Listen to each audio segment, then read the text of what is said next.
Hey garden lovers, it's Whit with naturehills.com, and we're making a series on native plants and which to plant in your region.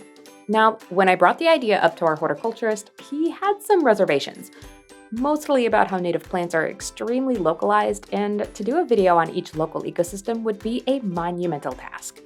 So, as a compromise, I've broken up the US into 4 main areas, starting with the West. As always, if you'd like recommendations on natives at a local level, I cannot recommend enough your local ag extension office. They'll have the best options for your immediate area. Okay, before we get started, I'd like to give a quick explanation on what a native plant actually is. When I was just getting started in the green industry, the difference between a native, a nativar, and a cultivar confused me, but it doesn't really need to be that intimidating. A native is a plant that naturally occurs in a region and is important to the local ecosystem. It's not a plant that was introduced to an area or a plant that was the selection or a hybrid. They can range from wildflowers, perennials, grasses, shrubs, trees, and fruits. Sometimes natives from one region get a little too cozy in other areas and can become invasive. When you're shopping with us, our regulations and compliance software Plant Century will ensure that you're only able to ship plants that meet federal, state, and local regulations. Now that I've given my quick native spiel, let's get down to a few of the top natives from the West. If you're in the West and looking for some plants to help out with the local ecosystem, grab a pen, some paper, and write down these native options. Number 5, smooth sumac. I'm starting off with a showy ornamental native. Known for being low maintenance, a pollinator magnet in the spring, and a stunning pop of color in the fall, smooth sumac has something for everyone. As a deciduous shrub, it'll have a bushy form, but can get up to 10 to 15 feet tall and wide.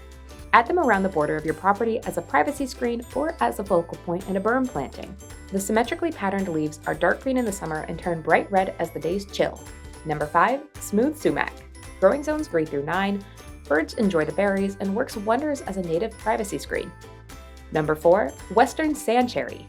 During May, western sand cherry has gorgeous white blooms that develop into a prolific harvest of purplish-black sweet fruit that can be eaten fresh, dry, or made into jelly or pie. Apart from the flowers, you'll fall in love with the pastel green foliage with silvery undersides that shimmer in the sunlight. Plant in full sun and it'll grow 5 to 6 feet tall and wide. You'll love it for its looks, the birds will love it for its berries, and the pollinators will love it for its nectar. It's a win-win-win. Number 4, western sand cherry. Growing zones 3 through 6, bright white flowers, and best used as a screen, hedge, or border. Number 3, blue false indigo. Talk about a native staple for multiple regions. Blue false indigo is a juggernaut of the native plant offerings, with its pea-like flower blooms that are a true indigo color. This piece stands out in the garden because you can also snip off some stems and add to a bouquet as a natural pop of blue. Plus, its unique lobed blue-green foliage adds stunning texture.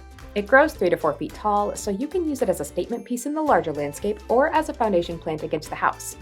Number 3, blue false indigo. Growing zones 3 through 9, grows 3 to 4 feet tall and wide, attracts pollinators with rare indigo blue-colored flowers. Number 2, swamp milkweed. This is another must-have if you're planting a native garden. Swamp milkweed offers an amazing honey fragrance and, depending on the species, can be pink, white, or orange.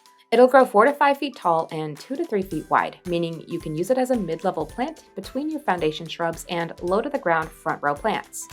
But its real claim to fame is that it's the main food source for monarch caterpillars, so mothers will lay their eggs on the plant. Planting swamp milkweed is one of the most beneficial things you can do for the local monarch butterfly population.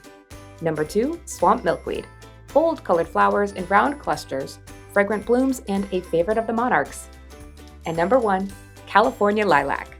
California lilacs are at the top of my list for a few reasons, but the main one is that it's got these vibrant blue flowers. Blue can sometimes be a tough color to come by naturally in the garden, so when you find blue flowers, you grab them, snag them, and add them to the garden. California lilac isn't an actual lilac, but it's a great substitute for warmer climates. It's a low-growing plant that stays just 1 to 2 feet tall while growing 6 to 10 feet wide. However, there are different species that can vary in size. And as a broad-leafed evergreen, its glossy green leaves stay on year-round. Use it as a focal point in the landscape or as a way to fill larger areas with a pollinator magnet. Number 1, California lilac.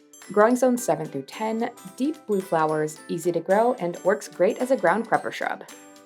Do you live in the West and have a favorite native I didn't mention? Let me know down below. If you didn't see a native that'll work for your needs, head on over to our site. We have natives categorized by state that you can look through. Simply pick your state and start shopping for the local natives. Or check with your local extension office. They'll always have great ideas for you. Would you like to learn more about the differences between natives, nativars, and cultivars? It's a fascinating subject that we talk about a lot over on our #ProPlantTips blog. I'll link some of the resources down in the description. As always, if you like our content, please consider leaving a like and subscribing to our YouTube channel. For more plant info and inspo, check out our Facebook, Instagram, Pinterest, and Twitter pages. And until next time, happy planting!